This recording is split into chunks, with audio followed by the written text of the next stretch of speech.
everybody? Welcome to Capital of Combat. The name says it all. I'm Hakeem Rob. and if you're watching this on June the 18th, happy Father's Day to you. So let's get into what we all want to talk about, which is the Andre Ward versus Sergey Kovalev rematch that happened last night at the Mandalay Bay.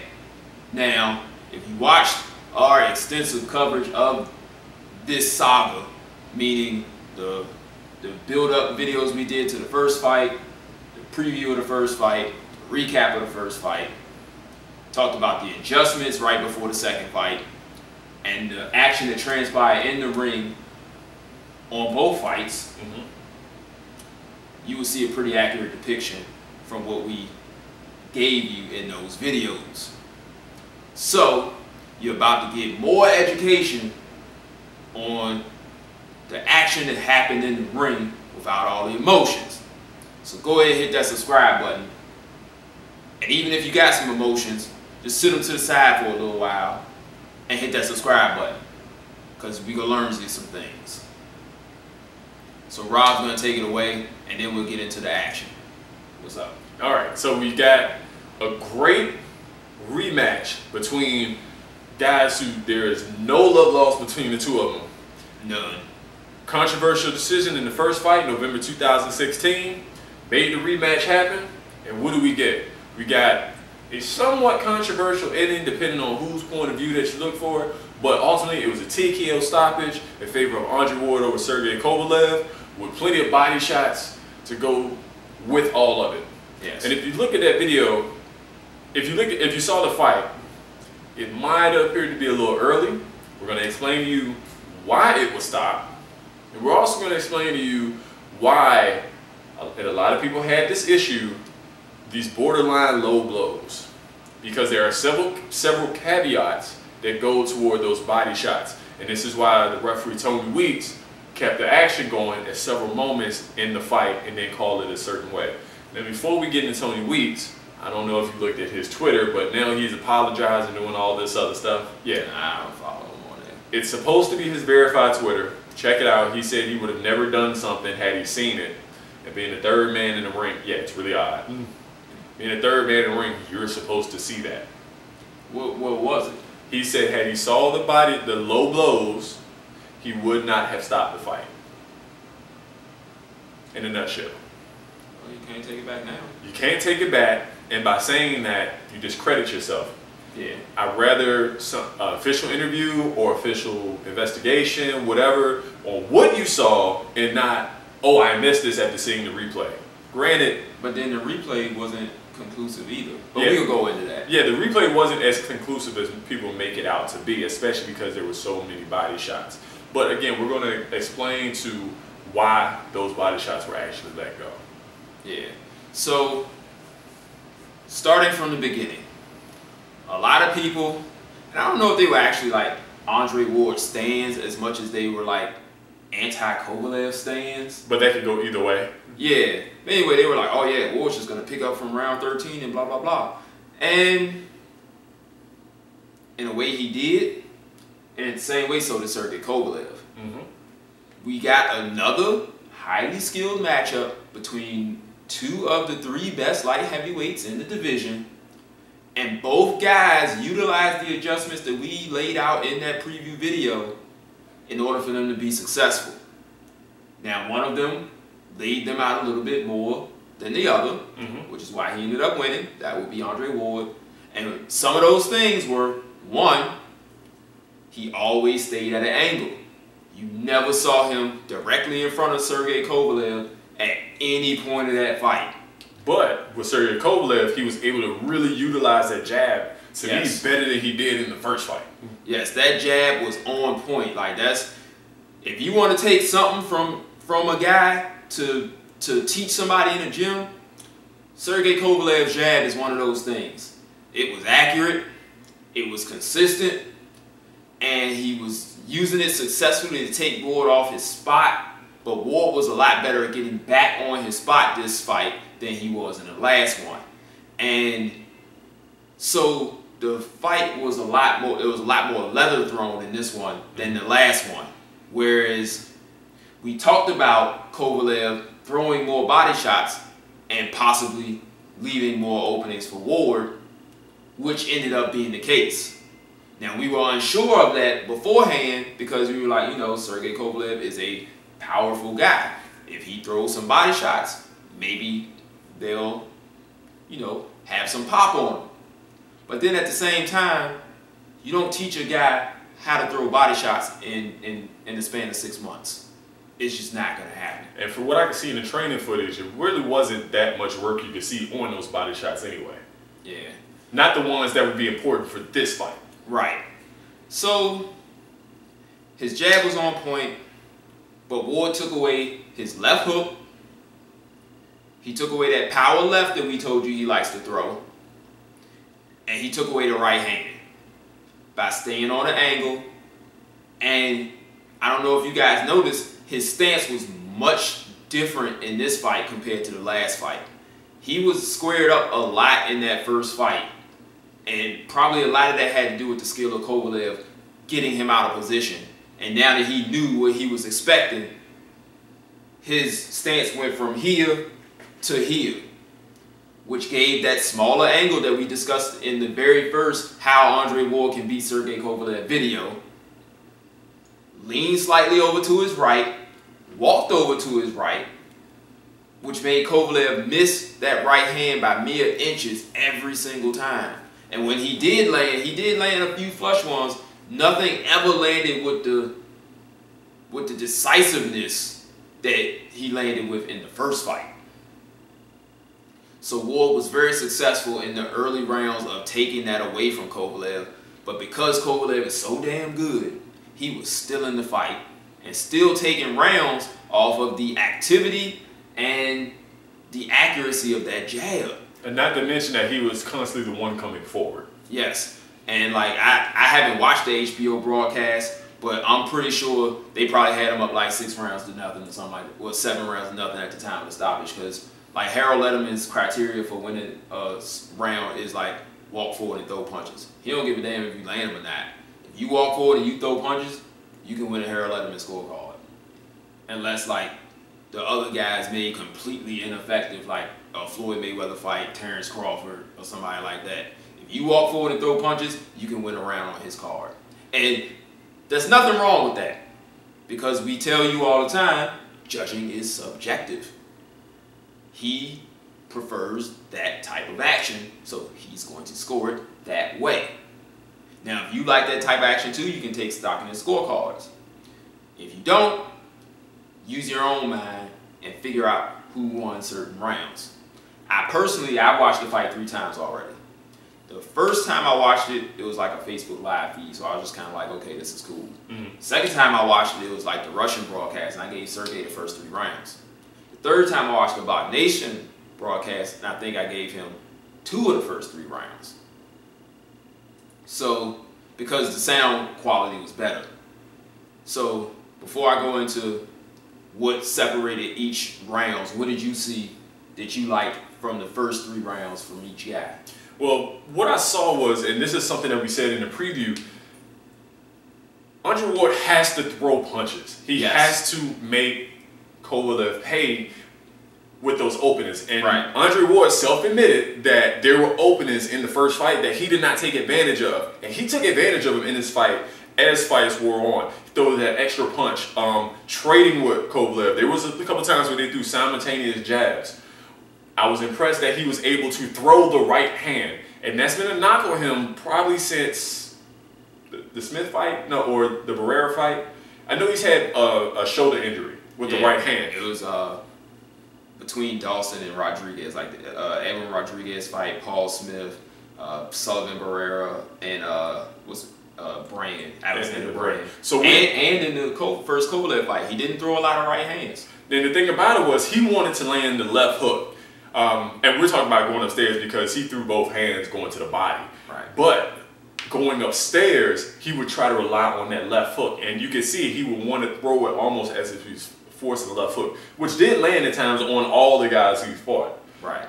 But adding that right hand, bringing back that right hand just makes him that much more dangerous. And if you look at a lot of rounds in this fight, he was able to uncourt and get a lot of leverage on that right hand. shaking Kovalev more than he's probably been shaken up since the Pascal fight, the first Pascal fight. Yeah, and that was something that a lot of people didn't see coming, me included. Like, I thought, you know, he would wear Kovalev down to the point where he would just, you know, get a clearer decision this time. But I didn't see him, like, physically hurting him several times like he did in this fight. And we talked about that in the preview video. He looked in much better shape. His footwork was much improved. And from the training of Kovalev, I saw his footwork look pretty good too. Oh, yeah. But we talked about that conditioning, where he was like, oh, I just need to do what I did in the first fight and not get tired. Whereas Ward was like, there's some things I can do and change to make my performance better. So they had a different mentality coming into the fight, and you could see it because Ward was a lot closer to Kovalev a lot more often in this fight. You didn't see him back straight up much at all, which is one of the things we pointed out that he should not do. He was always like in range of Kovalev, just making him miss barely, except with the jab. That jab was so on point by Kovalev. But I think he probably gave away that much that round in order to get his own offense on. Right. Because they would trade jabs, or he would step in and feign to get his own jab as well. Yeah. And not only that, but he was getting on the inside. He was rolling with a lot of those punches. Right. He was rolling on the inside when Kovalev was trying to tie him up, grab an arm, or they were tied up close, long ropes, whatever. He was constantly moving to free his power hand while tying up Kovalev's power hand. Yeah. And that's how you see if we're two orthodox fighters, and you see if this is Kovalev's power hand, your power hand is constantly fighting to keep him from grabbing, boom, boom, and throwing over the top. And then let Tony Weeks stop the action. Right. So it was a very smart tactic. Now, you hear people complain about it all the time. It's like, there's a contingent out there that no matter what Andre Ward does, they're going to have a problem with it. Those people, you're going to hear them crying on YouTube right now. Tell them that I said they can go beat off with their tears, because we ain't trying to hear that crap. We have to give both of these guys their credit, because Sergey Kovalev was everything that we said he was, and Andre Ward was everything that we said he was, and then became more because he had to in order to beat the beast that was Kovalev. So the fourth round is where it started to unravel in my eyes. Like, he was landing a lot of body shots, and it's something that I was telling Rob before we started. Ward's body shots were a lot more pronounced than Kovalev's when they did throw. Kovalev was throwing a lot of arm punches like this. You see Ward throwing body punches the way you're taught. So they had a different thud to them than what Kovalev was landing. And even up top, like, Kovalev was just kind of trying to score points, but every now and then try to cork something hard, and Ward saw that coming. So he, like Rob said, he was giving him the jab, but he wouldn't give him the right hand. And so in the fourth round, Ward comes right out, power shot, hits him right in the face. And he did that every round up until the end of the fight. He would come out, he'd throw either a left hook or a right hand as soon as they got to the center of the ring. And I would say, I think he only missed once. And those kind of things will shake you, especially if you were walking in there and you've been telling everybody, oh, this guy hits like a girl, I don't respect his power. All of his stands were saying the same thing. He didn't walk through him in either fight. So, like, I don't know why you listen to these guys if they're telling you this on their YouTube videos. But he was still trying to win this fight, and he was still being very effective, even though you could see his energy levels starting to decline. And with that decline in energy, you saw a change of body language. Granted, he was still trying to win the fight, but he was visibly frustrated, and a lot of times he was looking for the ref to bail him out. Yeah, you could see it a lot, like, you know. So let's fast forward to the end, because 6 and 7 were good rounds. Actually, we're going to start with the 7th round, because this is where it started. Because the first punch to the body that Kovalev bent over, and Tony Weeks said, no, that was legal, that was on the belt line, keep going. Like, no, I'm not going to let you break.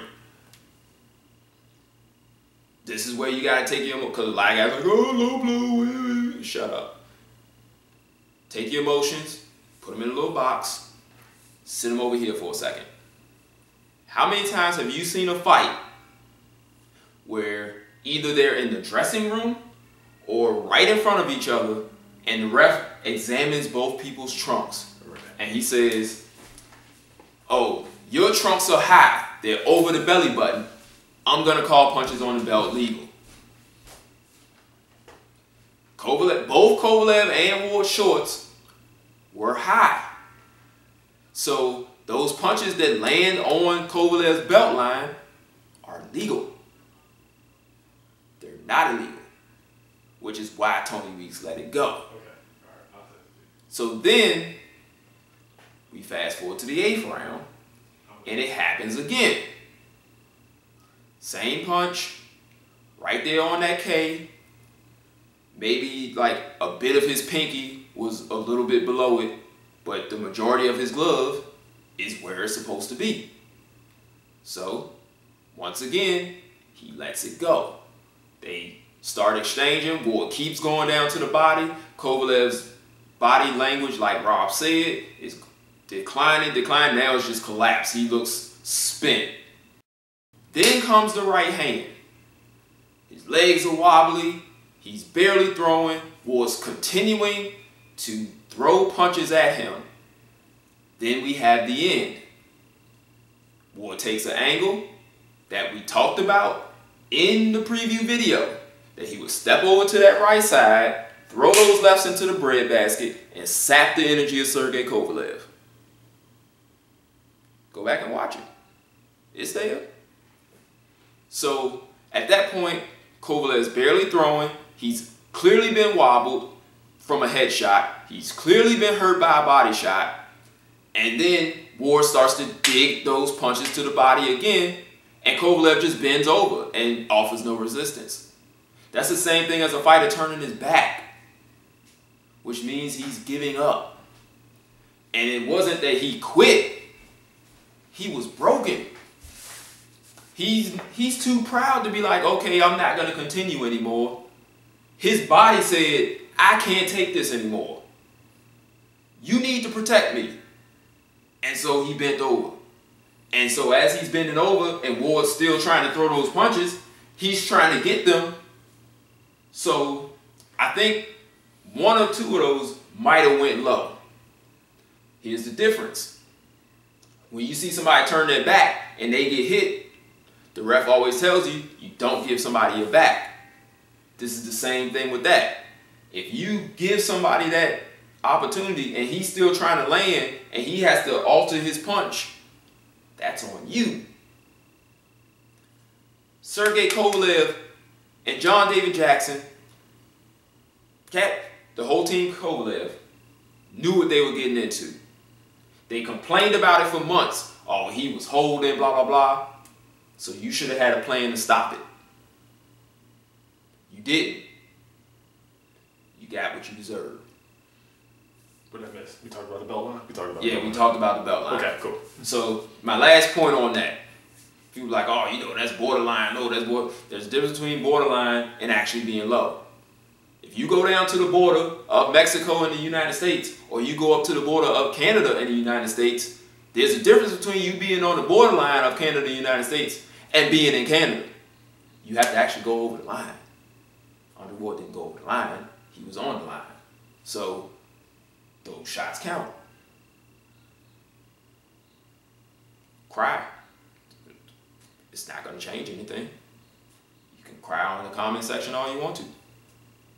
Not going to change anything. But how many other guys do you think will do that to Sergey Kovalev? Not many, if any. Yeah. Remember, these were two of the top three guys. Adonis Stevenson's the other one. So, do you expect, like, Sullivan Barrera to do that? Elida Alvarez? Shabransky? Joe Smith? So Kovalev still is one of the top guys in the division, And he showed it, even though he might have been forced to capitulate in this fight. That was just because he was in there with a very, very, very good fighter who was burgeoning on great, who rose to greatness in order to beat another very, very, very good fighter. So you have to give both guys their props, because if you don't give Andre Ward his props, then who did he just beat? He just beat nobody. If Andre Ward isn't that good and he just beat Sergey Kovalev twice. Sergey Kovalev is not that good. Right. But Sergey Kovalev is that good. He is. Now, what is next for these two guys? Well, Adonis Stevenson has officially called out Andre Ward. Andre Ward and Virgil Hunter has talked about fighting Anthony Joshua. Hold on now.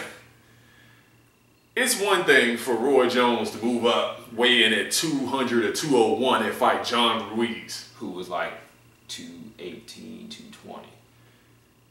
Anthony Joshua is miles ahead of John Ruiz in skill, power, pedigree, whatever. Also, he is 6'6" and 250 pounds. Just to give you an idea, I'm 6'4" and like 230. At my peak, I'm probably around 240. That's a huge guy. Yeah, that's a big dude. And Andre Ward is 6 feet, and I would say he walks around at maybe 180, 90. Yeah. Nah, son. Yeah, don't do it. Don't do it. Please reconsider. It's going to be real ugly for you, bro. Don't do it. But if he can, and it depends on if Elida Alvarez will take step-aside money yet again. Yeah. That's a big money fight with Adonis Stevenson and Andre Ward. But we all know the bad blood between Rock Nation and Al Haymon. But the money is there. Yeah. I think if there's enough of it there, they'll make the fight, and it's there. The demand, the money, is all there. Let's make it happen. Now, Elida Alvarez probably wants his title shot, or he'll probably fight on the undercard. Kovalev, where does he go from here? Well, if you watch the undercard, light heavyweight Dimitri Bivol beat Cedric Agnew. His next fight, they're trying to make against Nathan Cleverly, who has the WBA regular title. Bivol has the interim title, and Andre Ward has the super title. We're not getting into that. But they're trying to make that fight between Cleverly and Bivol. We also have Barrera is fighting Joe Smith. In July. So that's off the table. We have... But he can fight the winner of those fights. He's probably going to take some time. Yeah, he can fight the winner of this fight. We know Gavazic is out there. I think he has a fight coming up. Or they're planning a fight for him. Yeah, I haven't heard anything on him yet. We also have Birtabiev, who will be coming... He's fighting, I think he's fighting soon too. Yeah, after Ramadan, I believe. Okay. Once Ramadan passes, I think he's fighting in July, I think I want to say. Yeah. So I think he's got a fight coming up. But those would be the fights that you know, in the top 10 area. At light heavyweight, I'm not even really sure who he could fight that he hasn't fought that would even be a good fight. Yeah, that's what I'm saying. Like, after Stevenson, Ward, and Kovalev, there's kind of a gap in the competition and the skill set between those three guys and everybody else. I don't have my phone. I know people look up this stuff, but it's some guys there. Marcus Brown is fighting Shawnee Monacan. He can't even make that fight. Yeah. I mean, those guys that once they clear each other out, the winner can face him. Because remember, Kovalev is still a top guy. So if they want to be top guys, they're going to have to get through a top guy. I mean, he could fight Kalatric. That's a good fight. Yeah, that's a good step back fight. You know, get your wits back about you, get a good win. Because, like I said, there's a vast depth and skill between those top three guys and the rest of the division. So you could get a good win, like fight 2 or 3 of those guys, and who knows, maybe like Ward does move up to cruiserweight or heavyweight like he plans to, and then Kovalev gets the belts back. He's the man again. Or, forget about this. What's your boy that just, he's fighting somebody, just moved up. Badu Jack. Badu Jack just moved up to 175. get him a good fight, get him comfortable in the division. Hey, Kovalev and that money's there. Why not put him in the ring with Kovalev? Yeah, that's a good one too. That's a winnable fight for him and a dangerous one at the same time, because Badou Jack is really steady and he works the body probably better than Ward does.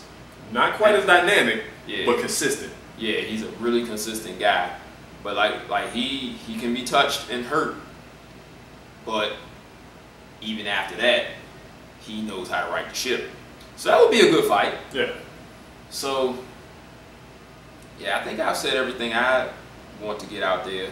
Like, stop crying. You explained the belt stuff. We talked about the adjustments that were made. And yeah, guys, I hope y'all like this video, because like you said, we taught you a few things. We took the emotions, put them in a little box over there. We can leave those over there every time we hit record. And next, what is the next fight? I can't think. I think all the next good fights are in July. Yeah, I think the next big one is the Sullivan Barrera and Joe Smith fight.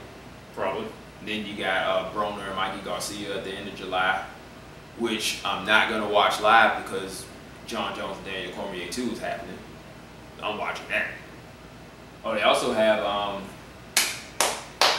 Amanda Nunes and Valentina Shevchenko. That's going to be a good fight too. That's mixed martial arts, but there's still people getting punched in the face, which, like you said, this is Capital Combat. We talk about all that stuff.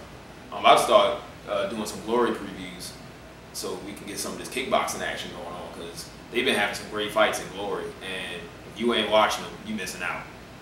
So that's it, guys. Hope you enjoyed this video. Leave your thoughts below. Leave your emotions somewhere else. Hit us up on all the social networks, Facebook, blah, blah, blah, Capital of Combat, Gmail, all of that good stuff. And we'll see you guys in the next video.